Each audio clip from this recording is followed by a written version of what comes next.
वाले हैं CA foundation जनवरी attempt 2025 की।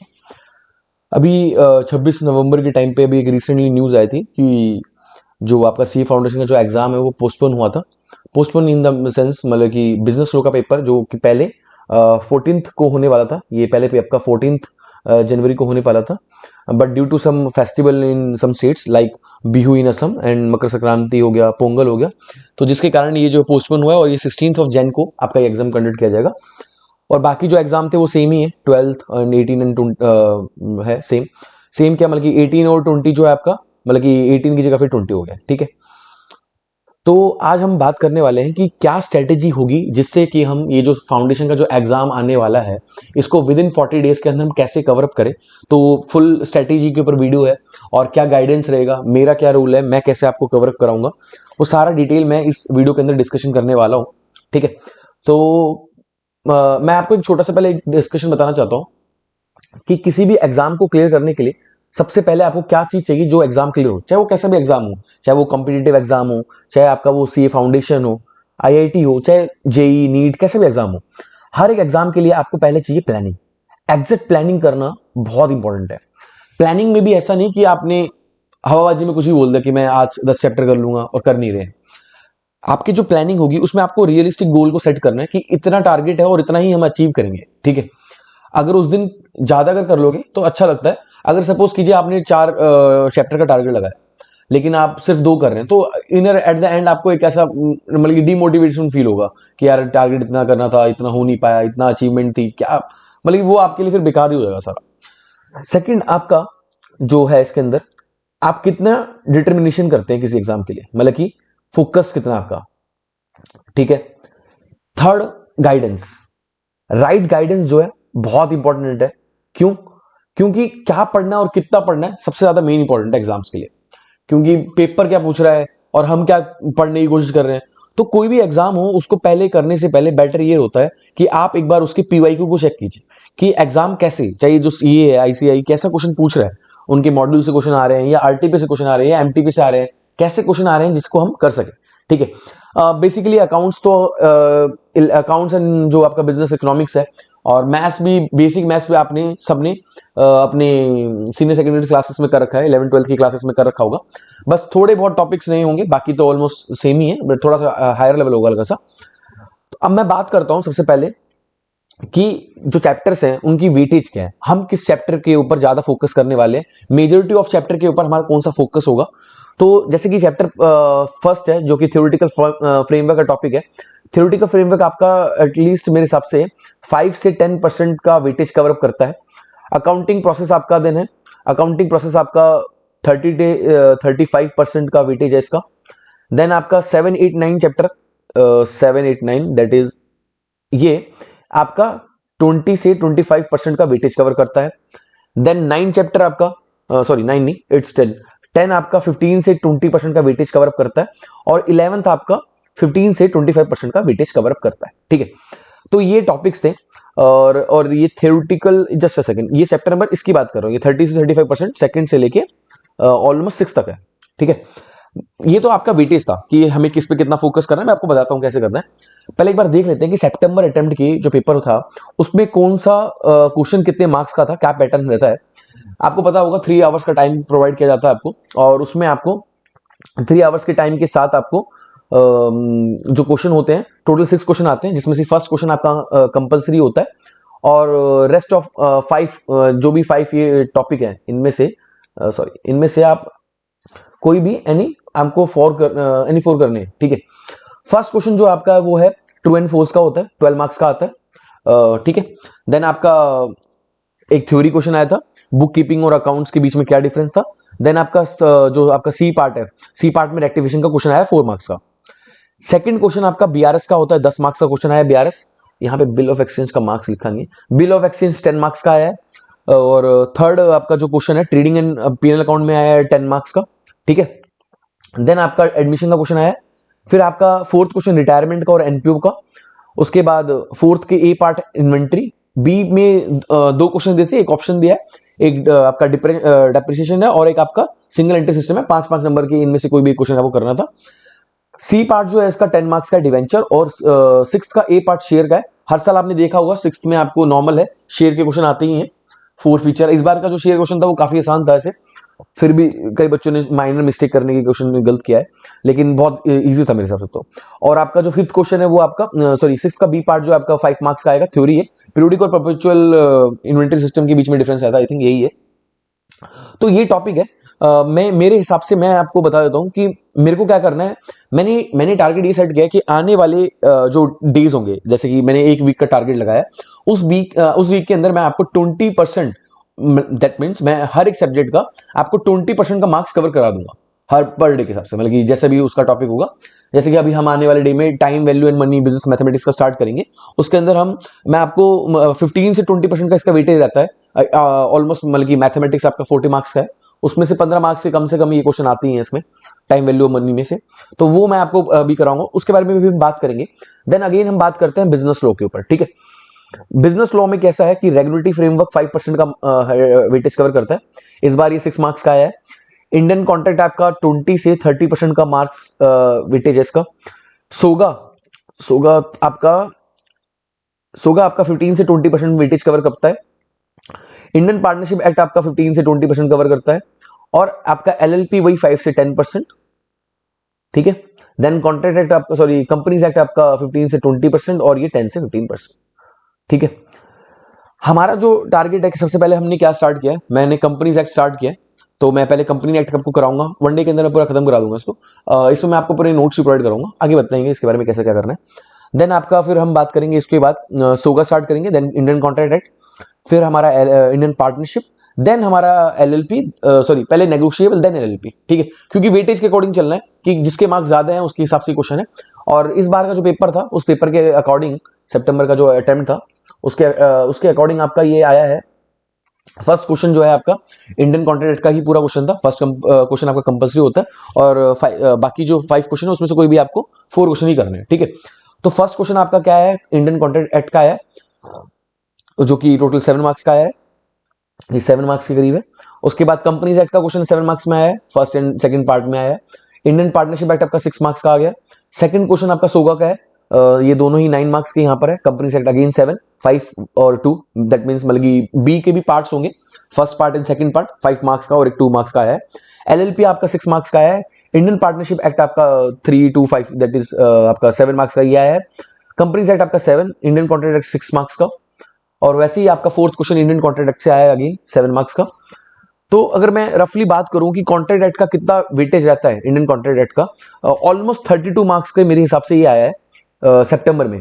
और सेल्स ऑफ गुड्स एक्ट की बात करूं तो 23 मार्क्स का सेल्स ऑफ गुड्स एक्ट है, ये आपका इंडियन कॉन्ट्रैक्ट एक्ट और ये सेल्स ऑफ गुड्स एक्ट का।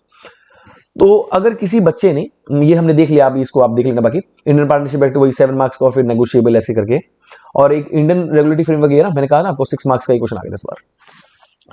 किसी बच्चे ने अगर मेरे अकॉर्डिंग अगर किसी बच्चे ने इंडियन कॉन्ट्रैक्ट एक्ट को बहुत अच्छे से किया है, ठीक है, मैं इसको इधर बता देता हूँ, एक सेकेंड। किसी बच्चे ने अगर इंडियन कॉन्ट्रैक्ट एक्ट को बहुत अच्छे से किया है, बाय हार्ट किया है, then companies act, then sales of goods act, और उसके बाद आपका इंडियन पार्टनरशिप एक्ट, अगर किसी बच्चे ने इसको कर लिया ना, मैं आपको इस बात की गारंटी देता हूं वो बच्चा हंस के पास होगा। कैसे? क्योंकि आपको देखा आपने कि 32 मार्क्स का इंडियन कॉन्ट्रैक्ट एक्ट आया है, सेल्स ऑफ गुड्स एक्ट आपका 23 मार्क्स के करीब आया है, ठीक है। उसके बाद आपका सोगा है, फिर और आपका इंडियन पार्टनरशिप एक्ट, इनकी वेटेज काफी है। अगर आप इसी को डेडिकेशन से करते हैं और प्लस पास्ट ईयर के पेपर्स जो होंगे, आरटीपी, एमटीपी और पीवाई के जो भी है, वो अगर करते हैं सही से तो हो जाएगा। बाकी आने वाले जो 40 डे का क्रैश कोर्स मेरा है, क्रैश कोर्स का नाम है ये जस्ट, लेकिन मैं इसके अंदर ट्राई कर रहा हूं आपको सब कुछ कवर कराने के लिए, सब कुछ एवरीथिंग, मैं कुछ नहीं छोड़ने वाला इसके अंदर। मेरी पूरी कोशिश होगी कि मैं आपको विद इन 40 डेज के अंदर ये सारा सिलेबस कवर करा के, और टारगेट पूरा है कि मैं कैसे भी करके आपको पास कराऊं, मेरा टारगेट है मेरे को आपको पास करवाना है किसी बात में इस बार। फिर हम बात करते हैं बिजनेस मैथमेटिक्स के ऊपर, ठीक है। बिजनेस मैथमेटिक्स में क्या हिसाब है जरा उसका देखते हैं। बिजनेस मैथमेटिक्स में ऐसा होता है कि 40 मार्क्स तो ये कवर करता है, और 20 मार्क्स का आपका रीजनिंग है, और 40 मार्क्स का आपका स्टैट्स है, ठीक है। बिजनेस मैथमेटिक्स में भी हमें पकड़ना किस चैप्टर को है, हमें सबसे पहले करना है टाइम वैल्यू एंड मनी, यानी मैथमेटिक्स ऑफ फाइनेंस को, ठीक है। मैथमेटिक्स ऑफ फाइनेंस को करना है, जो कि 30 से 40% का रहता है। 12 से 16 मार्क्स का कम से कम ये पेपर आपका ऑलमोस्ट एवरी ईयर ये आता है, ठीक है, 12 to 16 मार्क्स का। तो हमें सबसे पहले तो यही करना है।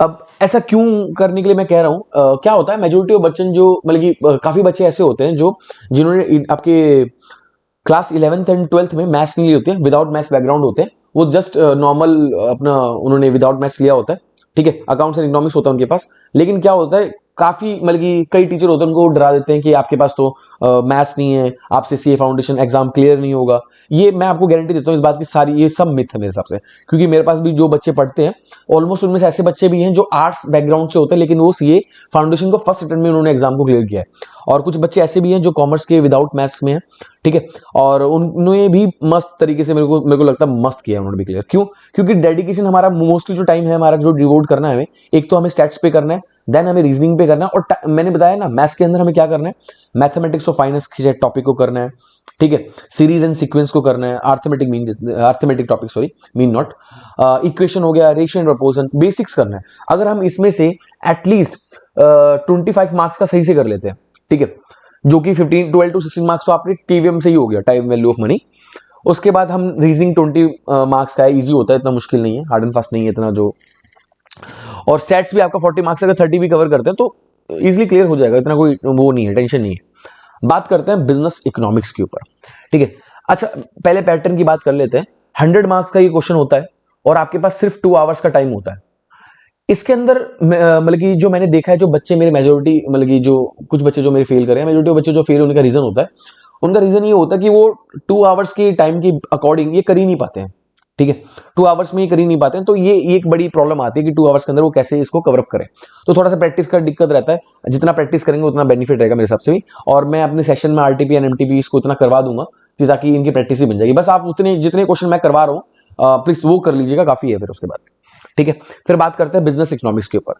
बिजनेस इकोनॉमिक्स में ऐसा है कि जो आपका टॉपिक है, फर्स्ट चैप्टर आपका 5% का है, यानी कि 5% इसका वेटेज है, देन 5 मार्क्स यानी कि 10 मार्क्स का ये हो जाएगा। प्रोडक्शन एंड कॉस्ट आपका 10 मार्क्स का होगा। चैप्टर 4 आपका 15 मार्क्स का हो जाएगा। Chapter number 5 business cycle 5 marks, मैंने इसको 1 से 1.5 पेज के अंदर कवर किया है। 5 मार्क्स पक्के हो जाएंगे आपके, 2 पेज के नोट्स है मेरे, आप उसको पढ़ लीजिएगा, काफी है, इतना टाइम नहीं वेस्ट करना है इसके अंदर। बिजनेस नेशनल इनकम 15 मार्क्स का होगा। थोड़े से 11th एंड सॉरी 12th के बेसिक कंसेप्ट होंगे इसके अंदर, वो भी मैं आपको कवर कराऊंगा। देन पब्लिक फाइनेंस इस बार थोड़ा सा अलग चाहिए, पब्लिक फाइनेंस 10 मार्क्स का है। उसके बाद मनी मार्केट आपका 10 मार्क्स का है। इंटरनेशनल ट्रेड भी 10 मार्क्स का, और इंडियन इकोनॉमी आपका 10 मार्क्स का है। बिजनेस इकोनॉमिक्स भी हो जाएगा, काफी है। मेरे किसी बच्चे के उसमें हाईएस्ट मार्क्स आए थे अभी, समथिंग 92 या 93 मार्क्स आए थे उसके अभी। तो बिजनेस इकोनॉमिक्स भी सही है, कितनी। और एक क्या है इसके अंदर, नेगेटिव मार्किंग है। मेन गेम क्या है इसके अंदर, नेगेटिव मार्किंग है। मतलब कि आपको क्वेश्चन वैसे करने जो आपको आते हैं, प्लस आप उसमें अश्योर हो क्या कर सकते हैं, और ऐसे क्वेश्चन में पकड़ने जैसे सपोज इसमें 50% चांसेस है कि हाँ कर सकते हैं आप। वैसे नहीं, आपको पता ही नहीं यार, तुक्का मार रहे हैं कि ठीक है ए हो जाएगा इसका, बी हो जाएगा, ऐसा नहीं करना, क्योंकि 0.25 का नेगेटिव मार्किंग है इसका, ठीक है। पर क्वेश्चन के 0.25 मार्क्स इसके नेगेटिव मार्किंग हो गया। तो ये था बिजनेस इकोनॉमिक्स की प्लान के बारे में। अब मैं बात करता हूं कि मैं आपको आने वाले डेज के अंदर कैसे क्या कवर कर रहा हूं। आज जब ये वीडियो रिकॉर्ड कर रहा हूं, हालांकि ये वीडियो आपके पास 1 दिसंबर को आ जाना चाहिए था, but due to some personal issue जिसके कारण मैं वीडियो अपलोड नहीं कर पाया अपनी, और ना मैं बना पाया इसको। तो आज 3 दिसंबर है, और कल आपके पास टाइम वैल्यू एंड मनी का पूरा कंसेप्ट आ जाएगा। टाइम वैल्यू एंड मनी का ऐसा है कि मैंने आपको क्या करना है, पहले आपको कंसेप्ट्स, देन उसके बाद उसके सारे न्यूमेरिकल क्वेश्चन, चाहे उसके मॉड्यूल के क्वेश्चन हो, चाहे आरटीपी हो, पीवाईक्यू हो, सारे क्वेश्चन आपके फिर पीवाईक्यू में, मैंने एक अलग से सेशन बनाना है पीवाईक्यू में, वैसे मैं उसके अंदर डालूंगा। फिर परम्यूटेशन एंड कॉम्बिनेशन है। परम्यूटेशन कॉम्बिनेशन का थोड़ा सा इसमें इशू हो सकता है, बट इस वीक के अंदर जो शेड्यूल है उस वीक के अंदर ही अपलोड हो जाएगा। फिर आपके पास कंपनी अकाउंट्स का क्वेश्चन आएगा, कंपनी अकाउंट्स के पूरी डिटेल विद नोट्स माई, और 4 इशू कैसे करते हैं, 4 फीचर का क्या हिसाब होता है, री इशू कैसे करते हैं, वो टॉपिक। फिर 6 दिसंबर को हम कंपनीज एक्ट पूरा खत्म कर देंगे विद थ्योरेटिकल, पूरा थ्योरी करके प्रैक्टिस, और जो इसके इंपॉर्टेंट क्वेश्चन है, प्लस मेरे पीवाईक्यू जिसका मैंने अलग से सेशन बनाया वो भी करेंगे। पब्लिक फाइनेंस 10 मार्क्स का, मनी मार्केट 7 दिसंबर को खत्म कर देंगे। इकोनॉमिक्स का मैंने कहा ना 20 मार्क्स का मैं आपको हर एक वीक में खत्म कर रहा हूँ, ठीक है। और थोड़ा सा मैं कोशिश करूंगा, ये स्टार्टिंग है तो थोड़ा सा मैंने कम अपना जो स्पीड है पेस कम रखा है, और आने वाले टाइम में थोड़ा सा ज्यादा रखूंगा, क्योंकि एग्जाम सर पे ही है, तो ऑब्वियस सी बात है हमें थोड़ा सा ज्यादा डेडिकेशन देना पड़ेगा। फिर आपका 8 दिसंबर को हम स्टैट स्टार्ट करें, देन सेंट्रल टेंडेंसी, और 9 को आप इशू ऑफ डिवेंचर करेंगे, और 10th को सोगा करने वाले हैं पूरा। तो ये मेरा शेड्यूल है, और आने वाले, और 11 को, ये जो 11 है ना, इसको मैंने ऐसा बफर रखा है, सपोज किसी बच्चे की तबीयत खराब होती है, या ऐसा हो सकता है मेरे साथ भी, क्योंकि मेरा शेड्यूल काफी बिजी रहता है, क्योंकि बच्चों को कोचिंग भी ऑफलाइन देनी होती है, तो अगर किसी को भी ऐसा कोई इशू होता है और या फिर कोई टॉपिक रुक जाता है तो हम उसको 11th ऑफ दिसंबर में कवर कर देंगे। बाकी हमारा 11 से नया स्टार्ट हो गई है, अगर ये सही से कवर होता है तो हम 11 से नया स्टार्ट करेंगे, उसकी कोई दिक्कत नहीं होगी। तो ये मेरा टॉपिक था, कैसे मुझे क्या कवर कराना था। अच्छा, बाकी वीडियो से मेरी वीडियो क्यों अलग होगी, मैं आपको उसका रीजन बता देता हूँ। मैं आपको टॉपिक वाइज सारी चीजें कवर करूंगा। टॉपिक वाइज दैट मींस अगर मान लीजिए मैं टाइम वैल्यू एंड मनी करवा रहा हूँ, तो टाइम वैल्यू मनी में क्या होगा, मैं आपको पहले उसमें मैं आपको दिखा देता हूँ, मैं आपको दिखाई देता हूँ, ये बेटर होगा। जैसे मैंने ये क्वांट पकड़ा, ठीक है, क्वांट में जस्ट अ सेकंड, मैंने क्वांट में ये मेरे ये नोट्स होंगे ऐसे, मैं आपको ये सारे नोट्स ऐसे प्रोवाइड कराऊंगा। हर एक टॉपिक है, थ्योरी भी आपको नहीं करनी पड़ेगी उसके लिए। जैसे सेकंड मैं पीवाईक्यू की बात कर रहा था, जब मैं बात करता था, जैसे देखिए ये पीवाईक्यू है टाइम वैल्यू मनी का। ये मैं आपको सारे लाइव डिस्कशन में सॉल्व करके दिखाऊंगा कि कैसे क्या हो रहा है। सारी वीडियोस की अपलोड होगी आपके लिए, ठीक है। देन आपका जैसे टाइम वैल्यू मनी है, अब मैं इसकी बात करता हूँ। मैं आपको हल्का सा बता देता हूँ कैसे मैं कराने वाला हूँ आपको कवर अप ये, ठीक है। देखो ये टाइम वैल्यू एंड मनी है, जो कि मैंने बताया था कंसेप्ट आपका सिंपल इंटरेस्ट है प्लस ये कुछ उसके बेसिक ट्रिक्स एंड वो भी कैलकुलेशंस होंगे। ये क्वेश्चन है, मैं आपको लाइव डिस्कशन में पूरा बताऊंगा कि कैसे क्वेश्चन सॉल्व हो रहे हैं, और आपको मैं पार्ट वाइज दूंगा। सिंपल इंटरेस्ट, देन आपके पास ये कंपाउंड इंटरेस्ट, यहाँ पे लिखा होगा कंपाउंड इंटरेस्ट। जस्ट सेकंड मैं आपको दिखा देता हूँ कंपाउंड इंटरेस्ट का ये रहा पूरे फुल फ्लैज फॉर्मूले के साथ कि कंपाउंड इंटरेस्ट कैसे होने वाला है, क्या फॉर्मुलेज हैं, क्या कैलकुलेशन होगी, ड्यूरेशंस क्या है, इफेक्टिव रेट ऑफ इंटरेस्ट क्या है, एनुटीज, एवरीथिंग के नोट्स के साथ आपको पूरे लाइव मॉड्यूल के क्वेश्चन को सॉल्व कराना। आरटीपी जैसे मैंने आपको दिखाया, ये सितंबर के जो पीवाईक्यूज होंगे वो पूरे लाइन वाइज आपके सामने सॉल्व कराना। ये सारा रेडी हो चुका मटेरियल है आपके लिए, तो बस होप है कि सारा ये नोट्स आपको प्रोवाइड किया जाएगा। तो बस मैं चाहता हूं आपसे इतना कि आप अपना जो भी टाइम है ना पूरा फुल्ली मेरे साथ 40 डेज के लिए डिवोट कीजिए। मैं आपको गारंटी देता हूं किस बात का, 40 डेज से आई थिंक एक दिन कम हो जाएगा, एक 30 डेज मान लीजिए, नाम का 40 डेज बचा, क्योंकि थोड़ा सा मैं डिले हो गया, लेकिन मैं आशा करता हूँ आने वाले टाइम में मैं ऐसा कुछ ना करूँ, तो प्रॉपर आपके पास पूरा टाइम से वीडियो में पहुंचा दूं।